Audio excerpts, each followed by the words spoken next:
And we're off the BCTV round of 8. Snow versus Killer, Group A.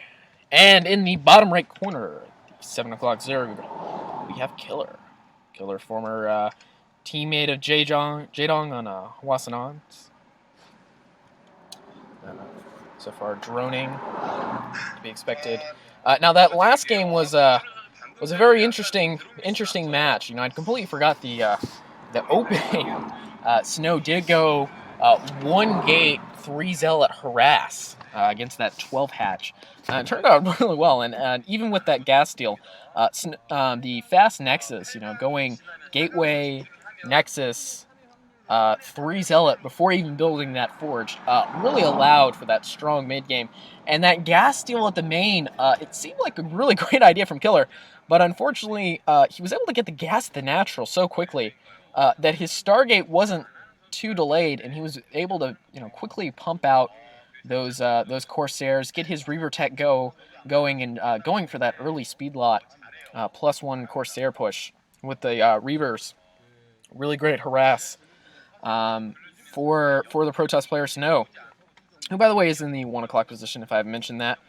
Once again, we had the pylon at the natural. Of course, in the very opening part of the game, Zerg only has a few options, but let's see what Protoss does. Yeah, this is a forge. This isn't a gateway this time. You can tell at least by the size. So he's going to send out that second one to scout. We always scout at scout Killer last. Shouldn't matter too much. Just a little bit of wasted mining time that he could have used. He should be able to go in. I don't think Killer actually... yeah, he didn't go 12 hatch. That failed a little too hard for him last time, so he is actually just now going to be able to put down his hatchery. It is going to be blocked. Oh, and a pylon block too. This was overpool, so it's not going to be too bad for the Zerg player. That pylon, of course, will delay the Nexus and cannons at the Protoss main and natural, so it's not the worst thing to happen. Able to scout the pool, sees the three eggs, assuming we're going to have Zerglings here out of those. Going to have some early pressure, force some extra cannons. The choke here is a little wide. I imagine, though, 1 cannon plus the gateway, it should be fairly tight. And the pylon canceled at the natural.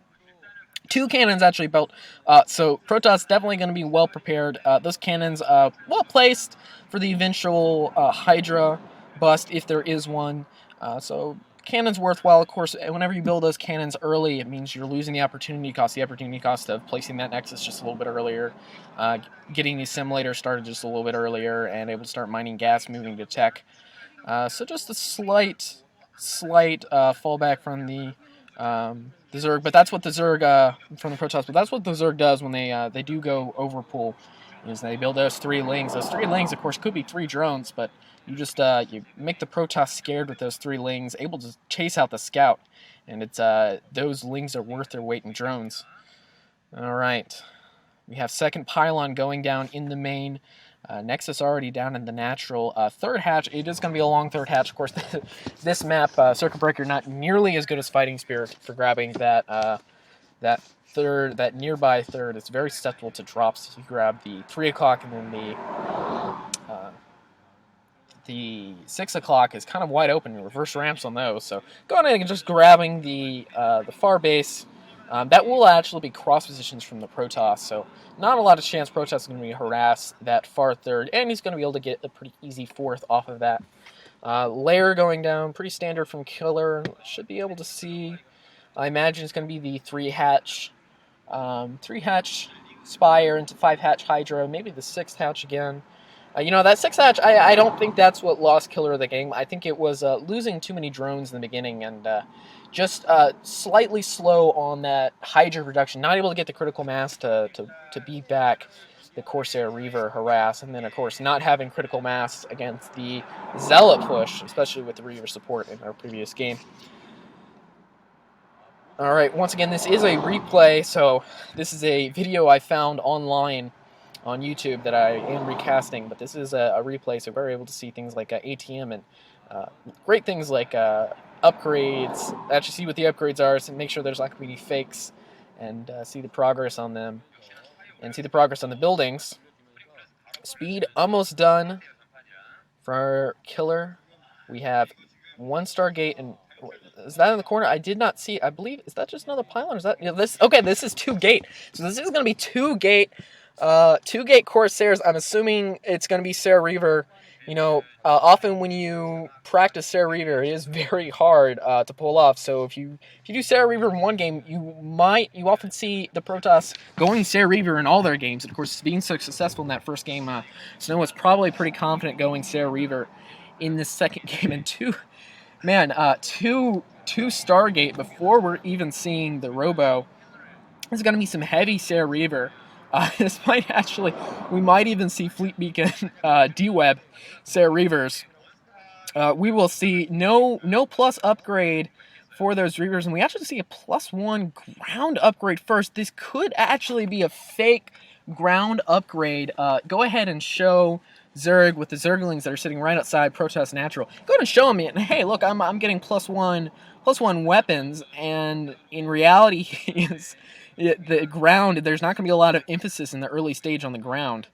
I can't imagine this is a +1 speed lot 2-gate Corsair build. That seems a little too extreme on the. Okay, so never mind. I was completely wrong. This isn't going to be Sarah Reaver. This is actually 2 Stargate +1 South speed lot push, and the Scourge are able to come in and just see it, and they see everything. They even see the Citadel, and Killer should know what's coming his way. Should be able to get enough Hydras out. This could be nasty. There aren't going to be lurkers in time. There are going to have to be Sunkens. Zerg will have to expend a few Sunkens at his main and natural. Now, as I was saying earlier, think about being cross-map positions, especially on that third. That third is not going to be very harassable, and he won't have to build as much static defense there. Now, it does mean that reinforcements are going to be a little harder, so when Protoss comes in and attacks, and he does these early Zealot pushes, it is going to be a little harder to get the reinforcements to cross over, but I feel like with a few Sunkens and a Spore Colony at the natural, the Protoss player, I think he'll be able to do damage, but I don't imagine this killing the Zerg. And if Zerg can just hold off this early push, Protoss has not really gone any more tech. Going to Stargate Corsairs means your Templar tech is really, really delayed.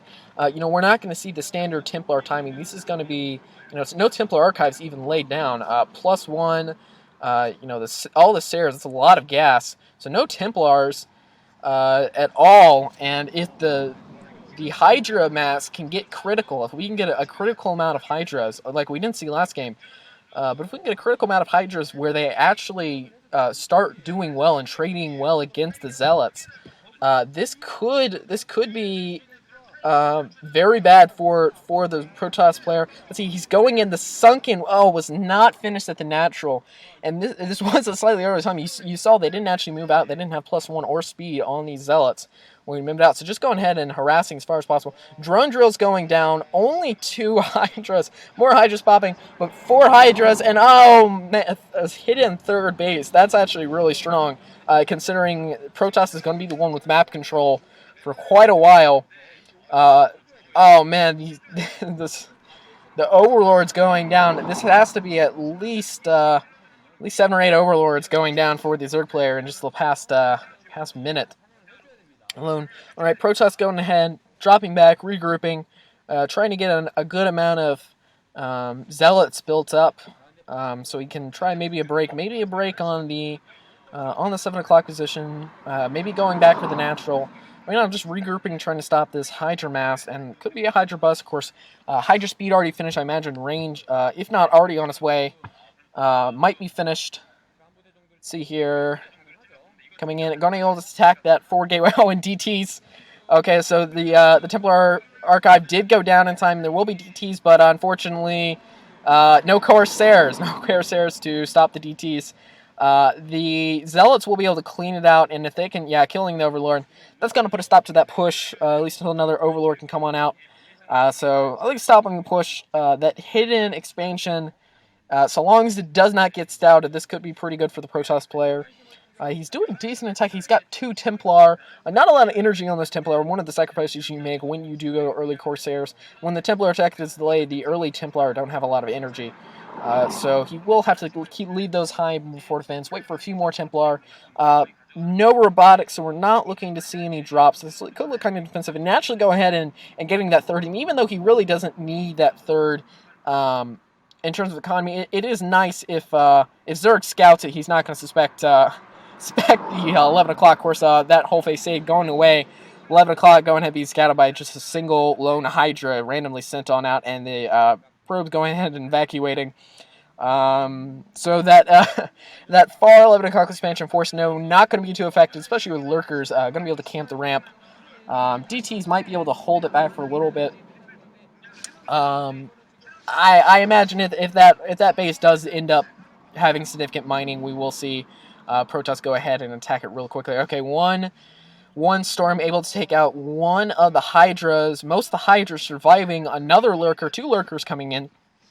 Able to range down this pylon. Of course, no robotics facility yet. So he is just going to be relying on storms. And he doesn't have too many of them to take out the lurkers. And one DT. One single DT. Okay, there's the Overlord. And Corsair's not in position to snipe out that Overlord. So this that 11 o'clock base should be going down now. Hydra's retreating, able to help with the push. Protoss still looking decently healthy. The 11 o'clock main has actually, or 7 o'clock main has actually gone ahead and been laid down for the Zerg. So he has that 7 o'clock main being built up. Should be able to saturate that with getting that 4th gas, which can be really strong. Letting these defilers come out in this pretty heavy gateway composition. And we haven't seen the Corsair count in a little. There it is. Okay, so we're looking at 6 Corsairs. So at least maintaining critical mass. He hasn't suicided them yet, which is something I always hate to see. First shuttle out for Snow. Looks like he's going to go and take down Natural. Going for the Storm Drop at that Natural. Of course, this is a pretty good Natural 2 Storm Drop. The Hydras are not going to be positioned. There's the Storm Drop. The Zerber's are not clicking on it. We can't see. Let's see here. Well, the shuttle is still alive. Looks like, okay. Ooh, man. Carnage. That's a lot of drones. I would reckon, at least 8 or 9 drones being killed there, as well as, 3 or 4 Hydras. All for the cost of the Zealots. Very strong drop for the Protoss player. He's going to need that. Holding off this 4-base Zerg can be really strong, really tough to hold back. Let's see here, going up to 6, 7 gateways for the Protoss player. Snow getting another High Templar. Everything's pretty standard. We don't see any kind of high tech for Zerg. I'm not sure that will be overly strong in this position. He's going to use the Scourge. Should be able to scout the shuttle. If he pulls back the Hydras, he might be able to stop the second Storm Drop from coming in. And that's a good amount of lurkers. And if you look at the composition, the Protoss composition, it isn't enough Dragoons. It's very, very Zealot heavy, and 6 lurkers against Zealot heavy composition should be very, very strong. Oh, he's going to go ahead and run in. The 5 Dragoons at the back, not attacking the lurkers. He will manage to kill 2 or 3 lurkers, able to take down that forward sunken. This could be fairly strong. I'm not sure how good this. Okay, the storm was good. Very good storms. I think, yeah. Oh man, a surround. I didn't even catch that on the mini-map. A surround coming in, and this attack is pretty much going to stop right here. He should try to maybe reunite those armies in the center. If the Hydras can get up, those High Templar, yes, are very weak, not able to snipe any, but those storms not overly good. Oh, the storms being laid down. Oh, but he's using so many storms. He lost all of his High Templar. Oh, man, those High Templar from the original army are out of storms as well. Looks like the main might have been dropped. The frontal attack is stopped by the Protoss, but it was all just to secure that 3 o'clock position, and he will be very strong in that 3 o'clock position. Should be able to hold on to it. We are seeing more of a Dragoon-heavy army. Once again, we have not seen the main in a while, so we don't know if high tech is on its way. We're not going to see those defilers those Ultralisks come out, which is what would break that 3 o'clock base. And, from here, in terms of the next Zerg expansion, he could go for the 6 o'clock. I imagine we might actually see him going for the extra natural instead. If you look at the kind of expansion pattern for the Protoss is just kind of barreling down towards the Zerg, and he should have easy access to that 6 o'clock position. So maybe going for that 1 o'clock main, or 11 o'clock main would be fairly strong for Killer. Oh, able to snipe a few more Corsairs. Of course, suiciding those Corsairs, at this point it's very hard to micro them, but suiciding them, not the best thing. Zergling coming in, not going to be able to snipe any Templar, just losing about a dozen Zerglings. Short of Zerglings, not too big of a deal. More importantly, Protoss with his main is almost mined out, but he is going to be mining at 3 full bases, 3 gas, and when the main mine's out at 3 bases. So it will be a pretty strong 3 base Protoss against 4 base Zerg. And in terms of long term, like I said, any expansion, another expansion, especially with this central Protoss pressure, is going to be really difficult for their Killer. He's not going to have an easy next expansion to grab, and I think he will be forced to go high tech and just tech up a little bit before he goes in. Oh, see here, Zealots coming in the ramp. Unfortunately, Zealots on a ramp that's covered by Lurkers. Not the strongest. Ooh, a decent storm. A lot of Dragoons left, and the Hydras might be able to clean this out. I don't think there's going to be a lot of storms left over, and Zergling Hydra should be pretty strong against mostly... Ooh, and wow. Storming the Nidus, but Zergling's able to come on out in the surround. Hydra's coming in from behind. Dragoon's not going to be... Dragoon is not going to be very fun on those bridges. And yeah, complete loss. He's going to lose all of his Dragoons. Decently expensive units to be losing at this stage. And all of a sudden, his 3 o'clock is just looking a little bit more dangerous. He will have the Reavers out. The Reavers are actually going to beat the Defilers. So good Reaver timing. If he's strong, these Reavers, he should be able to defend, but at the same time, he's given up his central map pressure. I feel like it might have been better for the Protoss just to forego an attack there and just try to maintain central pressure. Of course, it's going to be hard against the Defilers, but if you've got Reavers, you can do some serious damage and just kind of camp the ramps, make sure Zerg can't go anywhere, and know that you're in a really better position and not try to force anything. Defiler, let's see here, it looks like he did enough Zealots to go ahead and clean up the Zerglings. More Zerglings channeling in now. The Zealot not going to be able to hold that off, and finally trying to rejoin the failed attacking army with his main army. He should be able to get those Zealots in, and this should be cleaned up unless the Nexus come down. Those are Cracklings. If that Nexus is targeted by the Cracklings, and this Reaver doesn't get any good shots on... Oh, the Nexus, it looks like the Nexus, yes, the Nexus went down. And that's a decent economic blow for Snow. He's going to have to rebuild that Nexus. He actually has that 12 o'clock Nexus going up, so he will be able to resaturate that. But definitely slowing down the Protoss, able to taking the mineral only. I guess he's not too worried about gas. He's sticking pretty heavy on the Hydra Ling, which is fairly mineral heavy. No switch to Ultras or switch to air so far from Killer. Let's see here. So, yep, still more Lurkers. Lurker Ling Hydra coming in. You're going to be able to camp these Lurkers in good position on top of the ramp. And unfortunately, these probes, if they're mining, are just going to be mining into Lurker help. And more plagues. Actually, I think somehow that plague, there were 2 plagues that were dropped. I think both of them missed that Reaver. Yeah, both of the plagues missed the Reaver. Fortunately, that could have been good shuttle micro from Snow, which prevented the Reaver. But the shuttle is, of course, been plagued. Very easy to take out.